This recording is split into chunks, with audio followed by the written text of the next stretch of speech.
નમસ્કાર વાલા પેન્શનર મિત્રો, સ્વાગત છે આપનું આપણી આ યુટ્યુબ ચેનલ ભાવેશ મકવાણા ન્યૂઝમાં।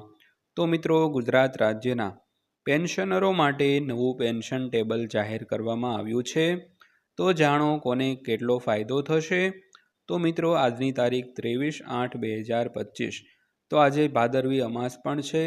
તો ભાદરવી અમાસની બધાને ખૂબ ખૂબ શુભકામનાઓ। તો શરૂ કરીએ આજનો વિડીયો। તો વાત કરીએ તો આપણા દેશમાં ભારત સરકાર લગભગ દર 10 વર્ષે સરકારી કર્મચારીઓ અને પેન્શનરો માટે પગાર પંચની સ્થાપના કરે છે। તો હાલમાં 7મું પગાર પંચ અમલમાં છે। તો હવે બધા કર્મચારીઓ અને પેન્શનરો 8મા પગાર પંચની રાહ પણ જોઈ રહ્યા છે, જે નજીકના ભવિષ્યમાં લાગુ થવાની અપેક્ષા છે। જોકે તે ક્યારે અમલમાં આવશે તે અંગે હજુ સુધી કોઈ સત્તાવાર જાહેરાત કરવામાં આવી નથી મિત્રો। તો મિત્રો, ખાસ કરીને ભારત સરકાર હોય કે ગુજરાત સરકાર, બધા દર 10 વર્ષે એક નવું પગાર પંચની રચના કરતા હોય છે। તો હાલમાં 7મું પગાર પંચ અમલમાં છે, તેને હવે થોડાક સમયમાં તેનો કાર્યકાળ પૂરો થવા જઈ રહ્યો છે અને નજીકના ભવિષ્યમાં 8મું પગાર પંચ લાગુ થવાની અપેક્ષા પણ છે। જોકે તે ક્યારે અમલમાં આવશે તે અંગે હજુ સુધી કોઈ સત્તાવાર જાહેરાત કરવામાં આવી નથી મિત્રો। તો વાત કરીએ તો 8મા પગાર પંચના તાજા સમાચાર।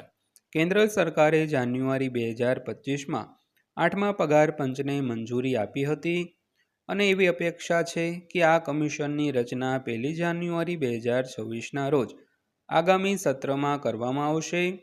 તેથી બધા કર્મચારીઓને 8મા પગાર પંચ માટે થોડી વધુ રાહ જોવી પડશે।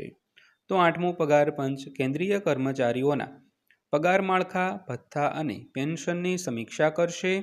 તો 8મું પગાર પંચ સ્થાપવાનો હેતુ ફુગાવા અને બાહ્ય પરિબળોને ધ્યાનમાં રાખીને જરૂરી ગોઠવણો કરવાનો છે મિત્રો। તો ત્યારબાદ જોઈએ તો પગાર પંચની સ્થાપના શા માટે કરવામાં આવે છે। તો જો આપણે ચર્ચા કરીએ કે સરકાર પગાર પંચ શા માટે સ્થાપે છે, તો તેના કારણો નીચે મુજબ છે। તો સૌપ્રથમ, કર્મચારીઓના પગાર અને પેન્શન તેમની આર્થિક પરિસ્થિતિઓને આધારે અલગ અલગ સમયાંતરે સુધારવામાં આવે છે। તો ફુગાવાના વધતા સ્તરને ધ્યાનમાં રાખીને કેન્દ્રીય કર્મચારીઓની ખરીદ શક્તિ જાળવવા માટે પગાર પંચની સ્થાપના પણ કરવામાં આવી છે।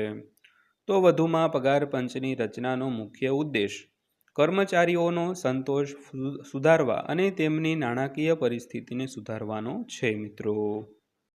ત્યારબાદ વાત કરીએ તો 8મા પગાર પંચની પગાર અને પેન્શન પર અસર। તો જો આપણે 8મા પગાર પંચની પગાર અને પેન્શન પરની અસરો વિશે વાત કરીએ તો તે નીચે મુજબ છે। તો સૌથી પહેલાં વાત કરીએ તો પગાર વધારો। તેમાં લઘુત્તમ પગાર, જે હાલમાં દર મહિને ₹18,000નો લઘુત્તમ પગાર મેળવતા કર્મચારીઓમાં 8મા પગાર પંચની સ્થાપના પછી આ વધારો લગભગ ₹34,560 થઈ શકે છે।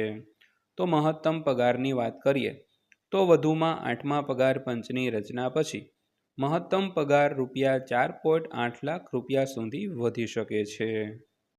તો ત્યારબાદ વાત કરીએ તો પેન્શન વધારા વિશે।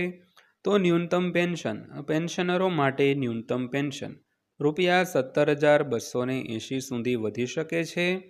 તેવી જ રીતે મહત્તમ પેન્શન છે તે કેટલાક પેન્શનરો માટે મહત્તમ પેન્શન ₹2.88 લાખ સુધી વધી શકે છે।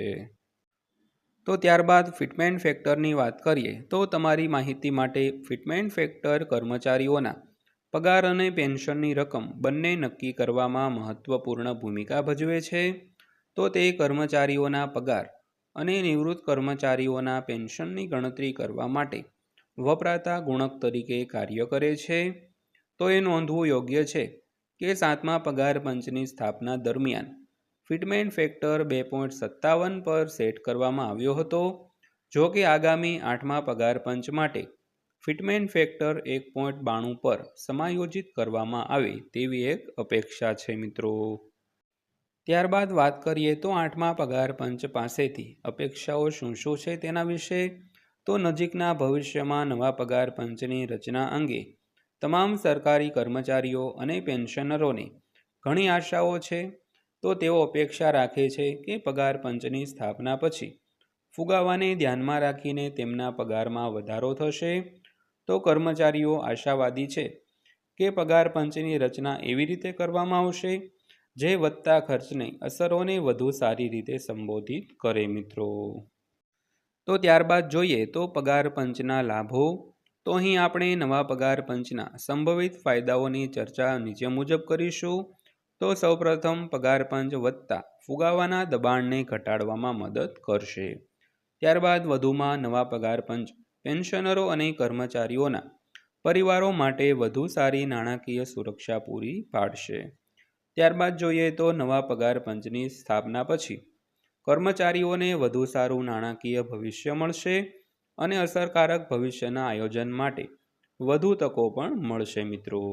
તો મિત્રો આ હતી આજની માહિતી પસંદ આવી હોય, વિડીયો સારો લાગ્યો હોય તો વિડીયોને લાઇક કરજો અને આવા જ વિડીયો રોજે રોજ જોવા માટે આપણી આ યુટ્યુબ ચેનલ પણ સબસ્ક્રાઈબ કરી લેજો.